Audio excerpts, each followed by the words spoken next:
Hello all, this is Anuja and you are watching Essence of Science. ഇന്ന് നമ്മൾ എല്ലാവർക്കും face ചെയ്തുകൊണ്ടിരിക്കുന്ന both ടീനേജേഴ്സും അഡൾട്ടും ഒക്കെ ഫേസ് ചെയ്യുന്ന ഹെയർ ഫോളിനെ കുറിച്ചിട്ടാണ് ഇന്ന് നമ്മൾ പറയാൻ പോകുന്നത്. അപ്പൊ എന്തൊക്കെയാണ് മെയിൻ ആയിട്ടുള്ള ഹെയർ ഫോളിന്റെ റീസൺസ് ആൻഡ് നിങ്ങൾക്ക് വീട്ടിൽ തന്നെ ചെയ്യാൻ കഴിയാവുന്ന സൊല്യൂഷൻസ് പിന്നെ കുറച്ച് റെമഡീസ് ഒക്കെയാണ് ഇതിൽ ഞാൻ ഡിസ്കസ് ചെയ്യാൻ പോകുന്നത്. അപ്പൊ നമുക്ക് സ്റ്റാർട്ട് ചെയ്താലോ? അപ്പൊ നമുക്ക് ഹെയർ ഫോൾ ഉണ്ടാവാനുള്ള മെയിൻ റീസൺസ് എന്തൊക്കെയാണെന്ന് നോക്കി നോക്കാം. അപ്പൊ ഫസ്റ്റ് റീസൺ എന്ന് പറയുന്നതാണ് സ്ട്രെസ്. ഇപ്പൊ നമ്മുടെ ബോഡിയുടെ അകത്തുള്ള സ്ട്രെസ്സിന്റെ അളവ് കൂടിക്കഴിഞ്ഞാൽ ഹെയർ ഫോൾ ഉണ്ടാവാനുള്ള ചാൻസസ് വളരെ കൂടുതലാണ്.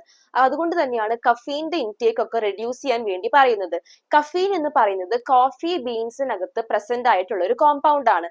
ആൻഡ് ഈ കഫീന്റെ ഇൻടേക്ക് നമ്മുടെ ബോഡിയുടെ അകത്ത് കൂടുകയാണെങ്കിൽ അത് നമ്മുടെ ബോഡിയിലെ കോർട്ടിസോൾ എന്ന് പറയുന്ന ഒരു ഹോർമോണിന്റെ അളവ് കൂട്ടുന്നു. ആൻഡ് ഈ കോർട്ടിസോൾ എന്ന് പറയുന്നത് ഒരു സ്ട്രെസ് ഹോർമോൺ ആണ്. ആൻഡ് അങ്ങനെയാണ് അത് ഹെയർ ഫോളിലോട്ടേക്ക് ലീഡ് ചെയ്യുന്നത്. ഹോർമോണൽ ഇംബാലൻസ് ഉള്ളവർ, അതായത് പീപ്പിൾ സഫറിംഗ് ഫ്രം PCOD, അതേപോലെ തന്നെ തൈറോയിഡ് ഇഷ്യൂസ്, അവർക്കൊക്കെ ഈ ഹെയർ ഫോളിങ്ങും ഹെയർ തിന്നിങ്ങും ഒക്കെ ഉണ്ടാവാനുള്ള ചാൻസസ് വളരെ കൂടുതലാണ്. അതേപോലെ മറ്റൊരു റീസൺ ആണ് ന്യൂട്രിയൻ ഡെഫിഷ്യൻസി. ഇപ്പൊ നിങ്ങളുടെ ഡയറ്റിനകത്ത് അയോണിന്റെ കുറവുണ്ട്, ഒമേഗ റിച്ച് ഫുഡ്സ് ഒക്കെ കുറവാണെങ്കിൽ ഹെയർ ഫോളിംഗ് വളരെയധികം കൂടുതൽ തന്നെ സംഭവിക്കും. പിന്നെ അതേപോലെ തന്നെ വൈറ്റമിൻ ഡി നിങ്ങളുടെ ബോഡിയിൽ കുറവാണെങ്കിലും ഹെയർ ഫോൾ ഉണ്ടാവാനുള്ള ചാൻസസ് വളരെ കൂടുതലാണ്.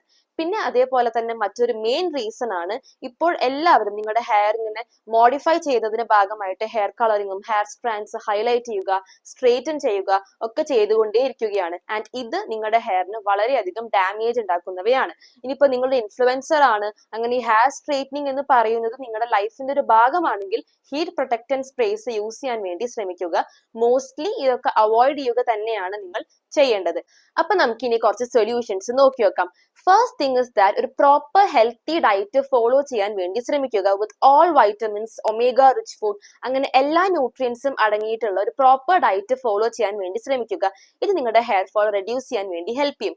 അതേപോലെ തന്നെ കഫീന്റെ ഇൻടേക്ക് റെഡ്യൂസ് ചെയ്യുക. പ്രോപ്പർ ആയിട്ടുള്ള ഒരു ഹെൽത്തി ഡയറ്റ് ഇൻടേക്ക് ചെയ്താൽ തന്നെ നിങ്ങൾക്ക് നിങ്ങളുടെ ഹെയർ ഫോൾ ഒരു പരിധി വരയ്ക്കും കുറയ്ക്കാവുന്നതാണ്. ഇനി സെക്കൻഡ് തിങ് ആണ് റെഗുലർ ആയിട്ടുള്ള സ്ലീപ്പ്. നിങ്ങളുടെ സ്ലീപ്പ് എഫക്റ്റഡ് ആയാലും ഹെയർ ഫോളിങ്ങും ഹെയർ തിന്നിങ്ങും ഒക്കെ സംഭവിക്കും. സോ റെഗുലർ ആയിട്ടുള്ള സ്ലീപ്പും വളരെയധികം ഇമ്പോർട്ടന്റ് ആണ്. അതേപോലെ തന്നെ നിങ്ങൾ എപ്പോൾ കിടക്കാൻ പോകുമ്പോഴും നനഞ്ഞ മുടിയോടുകൂടി കിടക്കാതിരിക്കുവാൻ ശ്രമിക്കുക. അതേപോലെ തന്നെ നിങ്ങളുടെ ഹെയർ ഡീടാങ്കിൾ ചെയ്തതിനു ശേഷം ലൂസ് ബ്രെയ്ഡ് ചെയ്ത് കിടക്കുന്നതായിരിക്കും വളരെയധികം നല്ലത്. ഇത് നിങ്ങളുടെ ഹെയർ ഗ്രോത്തിന് വേണ്ടി വളരെയധികം ഹെൽപ്പ് ചെയ്യുന്ന ഒരു ടിപ്പ് തന്നെയാണ്. ടിപ്പ് നമ്പർ 3, നിങ്ങൾ എപ്പോൾ മുടി ചീവുമ്പോഴും നിങ്ങളുടെ ഹെയർ വെറ്റ് ആകുമ്പോൾ ചീകാതെ ഇരിക്കുവാൻ വേണ്ടി ശ്രമിക്കുക. പിന്നെ അതേപോലെ തന്നെ വൈറ്റ് ടൂത്ത് ഉള്ള കോംബ് യൂസ് ചെയ്യാൻ വേണ്ടി ശ്രമിക്കുക. ഇത് നിങ്ങളുടെ മുടി ഡീടാങ്കിൾ ചെയ്യുന്നതിന് വേണ്ടി, ഈസിലി ഡീടാങ്കിൾ ചെയ്യുന്നതിന് വേണ്ടി ഹെൽപ്പ് ചെയ്യുന്നതായിരിക്കും. പിന്നെ അതേപോലെ തന്നെ വെറ്റ് ആയിരിക്കുമ്പോൾ കോംബ് ചെയ്യരുത് എന്ന് പറയുന്നതിനുള്ള മെയിൻ റീസൺ നിങ്ങളുടെ വെറ്റ് ഹെയർ ഡ്രൈ ഹെയറിനെക്കാട്ടിയും ഫ്രജൈലും ഭയങ്കര സോഫ്റ്റും ബ്രേക്ക് ചെയ്യാനുള്ള ചാൻസസ് വളരെ കൂടുതലായിരിക്കും. അതുകൊണ്ടാണ് വെറ്റ് ആയിരിക്കുമ്പോൾ നിങ്ങളുടെ ഹെയർ കോംബ് ചെയ്യരുത് എന്ന് എപ്പോഴും അഡ്വൈസ് ചെയ്യുന്നത്. Tip number 4, always give your scalp oil massage. നിങ്ങളുടെ സ്കാൽപ്പ് ഒരിക്കലും ഡ്രൈ ആയി ഇരിക്കാൻ പാടുകയില്ല. അതേപോലെ തന്നെ ഫംഗൽ ഇൻഫെക്ഷൻസ്, ഡാൻഡ്രഫ് ഗ്രോത്ത്, ഇതൊക്കെ നിങ്ങളുടെ ഹെയർ ഫോളിങ്ങിന് കോസ് ചെയ്യുന്നതാണ്. സോ അതുകൊണ്ട് തന്നെ എപ്പോഴും ഒരു ഓയിൽ മസാജിങ് ചെയ്യുമ്പോൾ അത് നിങ്ങളുടെ ഹെയറിനെ റൂട്ട്സിനും ടിപ്സിനും ഹെൽത്തി ആക്കുന്നതിന് വേണ്ടിയും ഹൈഡ്രേറ്റഡ് ആക്കുന്നതിന് വേണ്ടിയും ഹെൽപ്പ് ചെയ്യുന്നതാണ്. അതേപോലെ തന്നെ ഇമ്പോർട്ടന്റ് ആയിട്ടുള്ള മറ്റൊരു കാര്യമാണ് നിങ്ങൾ എപ്പോൾ ഓയിൽ ചെയ്താലും shampoo and conditioner is very essential. കുറെ പേര് കണ്ടീഷണേഴ്സ് യൂസ് ചെയ്യാറില്ല. That is a third step that you need to definitely do. Shampoo use ചെയ്ത് കഴിഞ്ഞാൽ പിന്നെ കണ്ടീഷനിങ് അവോയ്ഡ് ചെയ്യും. അതൊരിക്കലും ചെയ്യരുത്. കണ്ടീഷണേഴ്സും കൂടിയും പ്രോപ്പർ ആയി ഇട്ടാൽ മാത്രമാണ് നിങ്ങളുടെ ഒരു ഹെയർ കെയർ റുട്ടീൻ കംപ്ലീറ്റ് ആവുകയുള്ളൂ. എന്നാൽ മാത്രമാണ് നിങ്ങളുടെ ഹെയർ പ്രോപ്പർ ആയിട്ട് സോഫ്റ്റും ഹൈഡ്രേറ്റഡും ആയിട്ട് ഇരിക്കുന്നതിന് വേണ്ടി ഹെൽപ്പ് ചെയ്യുകയുള്ളൂ. അതേപോലെ തന്നെ ഈ സെറം യൂസ് ചെയ്യാൻ വേണ്ടിയും ശ്രദ്ധിക്കുക.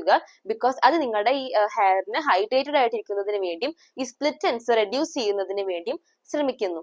അതേപോലെ തന്നെ മറ്റൊരു ഇമ്പോർട്ടന്റ് ആയിട്ടുള്ള ഒരു കാര്യമാണ് എല്ലാ 8 to 12 വീക്സ് കൂടും തോറും നിങ്ങളുടെ സ്പ്ലിറ്റ് എൻഡ്സ് ട്രിം ചെയ്യുന്നതിന് വേണ്ടി ശ്രദ്ധിക്കുക. അത് നിങ്ങളുടെ ഹെയറിന്റെ ഹെൽത്തി ഗ്രോത്തിന് വേണ്ടി വളരെയധികം ഹെൽപ്പ് ചെയ്യും. ഇനി നമ്മൾ കുറച്ച് ഹെൽത്തി ആയിട്ടുള്ള ഹോം റെമഡീസ് നോക്കിയിട്ട് will wind up this video.